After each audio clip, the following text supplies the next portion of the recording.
سب سے پہلے بات کرتے ہیں عمران خان کے پولی گرافک ٹیسٹ کے حوالے سے۔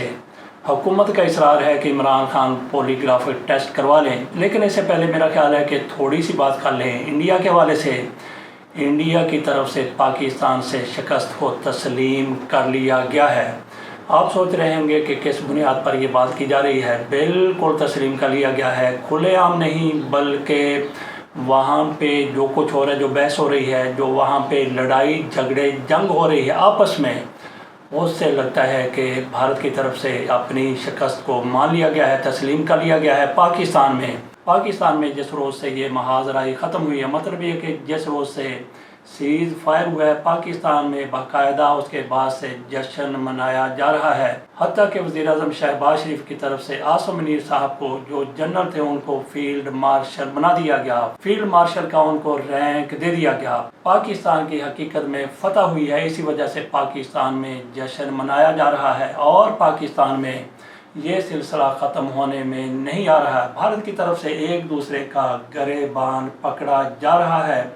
راہل گاندھی کی طرف سے بار بار سوال کیا جا رہا ہے کہ بتایا جائے کتنے جہاز تباہ ہوئے، کتنا نقصان ہوا۔ راہل گاندھی کی طرف سے ایسے سوالات پوچھنے پر ان کو غدار قرار دیا جا رہا ہے۔ ان کے بارے میں یہ کہا جا رہا ہے کہ انہوں نے پاکستان کی حمایت کی، یہ کیسے بھارت کے نقصان کے بارے میں کہہ سکتے ہیں۔ راہل گاندھی کسی قسم کی بلیک میلنگ میں نہیں آ رہے، ان کی طرف سے بار بار سوال اٹھایا جا رہا ہے کہ بتایا جائے کتنے جہاز گرے ہیں۔ تو وہاں پہ راہل گاندھی کی تصویر جاری کر دی گئی جنرل عاصم منیر کے ساتھ، بلکہ فیلڈ مارشل بن چکے ہیں۔ یہی بتایا گیا، یہی اپنے لوگوں کو باور کروانے کی کوشش کی گئی کہ یہ دیکھیں وہ بات کر رہا ہے جو عاصم منیر کرتے ہیں بھارت کے حوالے سے، بھارت کے خلاف۔ تو وہ بھی آرام سے بیٹھنے والے نہیں ہیں، ان کی طرف سے ایک ہی سوال اٹھایا جا رہا ہے، بتایا جائے کہ جہاز کیسے تباہ ہوئے، کتنے جہاز تباہ ہوئے۔ اس پر بھارت آنے کے لیے تیار نہیں ہے۔ بھارت کے 6 جہاز گرائے گئے، بھارت ان کو تسلیم تو کرتا ہے لیکن اس کا اعتراف کرنے کے لیے تیار نہیں ہے۔ بات ہم اس حوالے سے یہ کر رہے تھے کہ بھارت اپنی شکست مان گیا، پاکستان اپنی جیت کو انجوائے کر رہا ہے، سیلیبریٹ کر رہا ہے، جشن منا رہا ہے، جبکہ بھارت میں ایک دوسرے کا گریبان تھاما جا رہا ہے۔ اس سے اندازہ کیا جا سکتا ہے کہ بھارت اپنی شکست مان گیا۔ تو عمران خان کے پولی گراف ٹیسٹ کے حوالے سے بات کر لیتے ہیں۔ عمران خان کے حوالے سے عدالت نے فیصلہ دے دیا، حکومت عدالت میں گئی، کہا ہے کہ عمران خان کا پولی گرافک ٹیسٹ کروایا جائے۔ اس میں ہوتا کیا ہے، جھوٹ اور سچ پکڑا جاتا ہے۔ جھوٹ سچ کیسے پکڑا جاتا ہے؟ بندے سے سوالات کیے جاتے ہیں، جب دل کی دھڑکن میں کوئی فرق آ جاتا ہے تو سمجھ لیا جاتا ہے کہ بندہ جھوٹ بول رہا ہے۔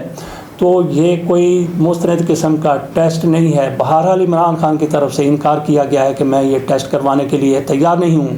تو عظمیٰ بخاری صاحبہ کی طرف سے کہا گیا کہ دیکھیں یہ جھوٹا شخص ہے، اس لیے یہ ٹیسٹ بھاگ رہا ہے۔ تو میں سمجھتا ہوں کہ یہ انتہائی گھٹیا قسم کی کوشش ہے، بلکہ فیصلہ ہے، اور فیصلہ کروانے والوں کا بھی یہ انتہائی بڑا گھٹیا پن ہے کہ عمران خان کا یا کسی بھی سیاسی لیڈر کا آپ اس طرح سے ٹیسٹ کروا دیں۔ تو کیا عمران خان کا ٹیسٹ اگر پازیٹیو آتا ہے، پازیٹیو کا مطلب یہ ہے کہ عمران خان کا ٹیسٹ لیا جاتا ہے اور اس میں وہ سچے ثابت ہوتے ہیں، تو کیا عمران خان کے سارے مقدمات ختم کر دیے جائیں گے؟ جبکہ اگر ٹیسٹ نیگیٹو آتا ہے، یعنی یہ ثابت ہو جاتا ہے کہ عمران خان اس ٹیسٹ میں جھوٹ بول رہے ہیں، تو پھر بھی انہوں نے وہی کچھ عمران خان کے ساتھ کرنا ہے جو ان کا ٹیسٹ پازیٹیو، یعنی عمران کے سچا ہونے پر۔ اس لیے عمران خان کو کیا ضرورت ہے کہ وہ اس ٹیسٹ میں جائیں جس کا ہر صورت میں ان کے خلاف ہی استعمال ہونا ہے۔ عظمیٰ بخاری صاحبہ کی طرف سے تضحیک آمیز باتیں کی جا رہی ہیں، تو ان کا بھی کیوں نہ پولی گرافک ٹیسٹ کروا لیا جائے اور اس کے لیے سوالات دیے جائیں۔ سوالات پوچھنے والا بندہ کون ہو؟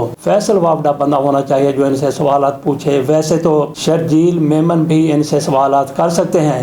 تو پھر دیکھتے ہیں کہ یہ بی خود کتنی سچی ہیں۔ تحریک انصاف کے حوالے سے تحریک چلانے کا اعلان کیا گیا تھا رمضان سے پہلے کہ رمضان کے بعد تحریک چلائی جائے گی، لیکن پھر خبریں آنے لگی کہ عمران خان کی ان کے ساتھ کوئی انڈرسٹینڈنگ ہو رہی ہے، مذاکرات چل رہے ہیں۔ تو کرتے کرتے تقریباً 2 مہینے گزر گئے، اب تحریک چلانے کا فیصلہ کیا گیا۔ ہو سکتا ہے کہ بڑی عید کے بعد تحریک چلائی جائے۔ علی امین گنڈاپوری عمران خان سے جا کے ملے، باہر آئے، آ کے انہوں نے باقاعدہ ایک پریس کانفرنس کی، میڈیا ٹاک کی، جس میں انہوں نے کہا کہ عمران خان نے عمران خان کی حمایت میں بھی وہاں پہ بڑی بڑی باتیں باتیں کی، عمران خان کا پیغام بھی انہوں نے باہر آ کر دیا۔ ان کی طرف سے کہا گیا کہ عمران خان نے مجھے کہا کہ جاؤ اگلی تحریک جو چلانی ہے اس کی تیاری کرو اور اس کی سربراہی تمہارے ذمہ ہے۔ گویا عمران خان کی طرف سے تحریک کی پگڑی علی امین گنڈاپور کے سر پر رکھ دی گئی ہے۔ علی امین گنڈاپور کی یہ مرضی ہے کہ اپنے سر پر رکھی ہوئی پگڑی وہ اپنے سر پر ہی رکھیں یا پھر پاؤں میں ٹھڈے مارتے ہوئے نظر آئیں۔ پہلے ان پر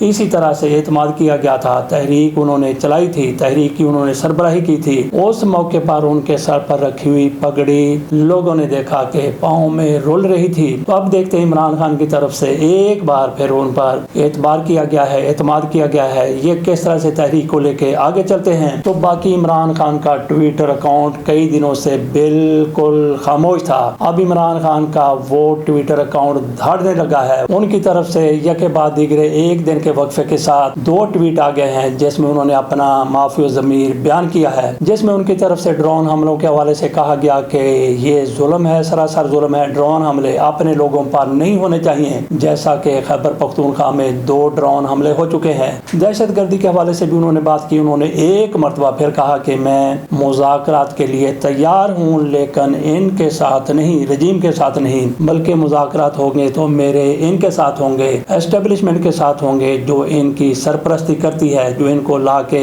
بٹھا چکی ہے فارم 47 والوں کے ساتھ، جو فارم 47 پر آ گئے ان کے ساتھ مذاکرات نہیں ہو سکتے، جنہوں نے فارم 47 تیار کیا ان کے ساتھ مذاکرات ہو سکتے ہیں۔ یہ عمران خان کی طرف سے اپنے ٹویٹ میں کہا گیا ہے، ہم کوشش کریں گے کہ اس پر باقاعدہ ایک ویلاگ الگ سے کر دیا جائے۔ تو باقی صالح ظفر صاحب اس موقع پر خاموش رہ جائیں، یہ ممکن نہیں تھا۔ ان کی طرف سے فیلڈ مارشل بنائے جانے پر ایک خبر دی گئی ہے، ان کی طرف سے کہا گیا کہ پورش کو کیا کہنے، پورش کو سلوٹ کو انہوں نے کہا ہے کہ عاصم منیر صاحب کی طرف سے، فیلڈ مارشل کی طرف سے صدر پاکستان اور وزیر اعظم کو، بلکہ انہوں نے کہا کہ وزیر اعظم کو، پورش کو سلوٹ اس موقع پر کیا گیا جب یہ صدر سے، وزیر اعظم سے بیعت لینے کے لیے گئے تھے، انہوں نے لفظ بیعت استعمال کیا ہے وزیر اعظم کی طرف سے اور صدر آصف علی زرداری کی طرف سے مشترکہ طور پر ان کے حوالے کی گئی تھی۔ تو صالح ظفر مزید بھی کہتے ہیں کہ میاں نواز شریف کا وہاں پہ ہونا بہت حیران کن تھا۔ کیسے حیران کن تھا؟ میاں نواز شریف صاحب تو کچے دھاگے سے جیسے بندی سرکار چلی آتی ہے اسی طرح سے یہ بھی چلے آئے ہوں گے۔ تو ویسے کل ہم نے بات کی تھی کہ 4 وزراء اعلیٰ موجود تھے، اب یہ پتہ چلا ہے کہ علی امین گنڈاپور اس تقریب میں نہیں گئے۔ تو صالح ظفر صاحب کی طرف سے جس طرح انہوں نے میاں نواز شریف کے حوالے سے ایک مرتبہ کہا تھا کہ جب یہ کسی دورے پر جاتے ہیں تو وہاں پہ شدید گرمیوں میں ایک بدلی ان کے سر پر سایہ فگن ہو جاتی ہے، جدھر یہ جاتے ہیں بدلی ساتھ ساتھ چلتی رہتی ہے اور ٹھنڈی ہوائیں جیسے جنت سے آ رہی ہوتی ہیں ایسی ہوائیں بھی چلنا شروع ہو جاتی ہیں۔ تو اسی طریقے سے عاصم منیر صاحب کے حوالے سے ان کو فیلڈ مارشل بنایا گیا ہے، یہ کیسے پیچھے رہ سکتے تھے؟ ہر ایک انہوں نے پالش کرنے کی کوشش کی ہے۔ مریم نواز شریف صاحبہ کی طرف سے کہا گیا کہ وہ بہت حشاش بشاش نظر آ رہی تھی، وہ بڑی خوش نظر آ رہی تھی۔ باقیوں کے بارے میں بھی انہوں نے کہا کہ بڑے جذبات لیے ہوئے ان کے چہرے تھے، ان کے چہروں پر رونق تھی۔ تو یہ صالح ظفر صاحب کی طرف سے تعریفی کلمات جو ان کی شریعت میں شامل ہیں، جو ان کی فطرت میں شامل ہیں، کن کے لیے ایسے کلمات؟ ان کے لیے جو اقتدار میں ہوتے ہیں، جو بڑے بڑے ایوانوں میں بیٹھے ہوتے ہیں، اور پھر یہی وجہ ہے کہ ایسے لوگوں کے لیے حج پر جانے والا جہاز بھی لیٹ ہو جاتا ہے کیونکہ یہ اپنی مونچھیں ترشوا رہے ہوتے ہیں، شیپ بنوا رہے ہوتے ہیں، جہاز تیار کھڑا ہے اور یہ اپنے کاموں میں مصروف ہیں۔ 4-5 گھنٹے حج پر جانے والا جہاز ان صاحب کی طرف سے لیٹ کر دیا گیا، اور پھر کوئی سرکاری اخراجات پر حج کرنے والی حاجن بھی ہیں، ان کے بارے میں کہا جاتا ہے کہ وہ بھی اسی طرح سے تعریفی کلمات ان کے بارے میں، حکمرانوں کے بارے میں کہتی ہیں، تو ان کو بھی فری حج کروا دیا جاتا ہے۔ اس کے ساتھ اجازت دیجیے